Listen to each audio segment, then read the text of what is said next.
আমার মেয়ে বিছানায় মাঝে মাঝে মুতে। আরে ভাইজান ওটা কোনো সমস্যা নেই, আপনার মেয়ে তো মাঝে মাঝে মুতে, আমার ছেলে প্রতিদিনই মুতে। আব্বা মেয়ে আসে না কে?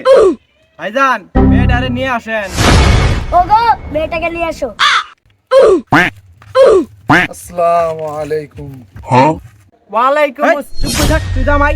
ওয়ালাইকুম আসসালাম। ভাই সাহেব মেয়ের কিছু বলার থাকলে বলতে পারেন। ভাইজান কিছু জিজ্ঞাসা করার আগে মেয়ের মুখটা দেখান।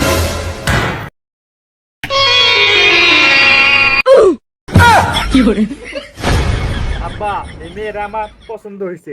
আল্লাহ গো ভাইজান এত সুন্দর চেহারা মেয়ে আমি জীবনও দেখি নাই, প্রায় অদ্ভুত।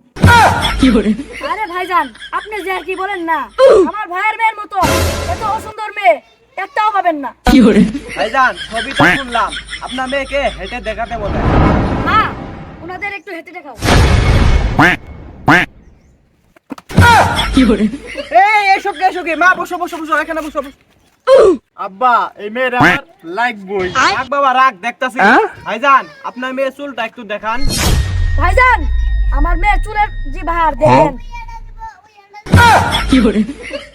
মাশাআল্লাহ মাশাআল্লাহ। ভাইজান আপনার মেয়ে চুল দি বড়, একটু হলে মাটির সাথে ঠেক খাইতো। ভাইজান সবই তো দেখলেন, আমার মেয়ের একটা সমস্যা আছে যে আমি আপনাদের বিয়ের আগে বলতে চাই। ভাইজান সমস্যাটা হলো আমার মেয়ে বিছানায় মাঝে মাঝে মুতে। আরে ভাইজান ওটা কোনো সমস্যা নেই, আপনার মেয়ে তো মাঝে মাঝে মুতে, আমার ছেলে প্রতিদিনই মুতে। তাহলে তো ভাইজান কোনো সমস্যা নাই, বিয়ের দিন তারিখটা আমরা আগাই। ভাইজান সবই তো শুনলাম, আসল কথাই তো বলা হলো না। মেয়ের পড়াশোনা কত তো? আরে ভাইজান পড়াশোনা মানে মেয়ে তিনবার মেট্রিক ফেল করছে, এবার দিলে পাসও করতে পারে ফেলও করতে পারে।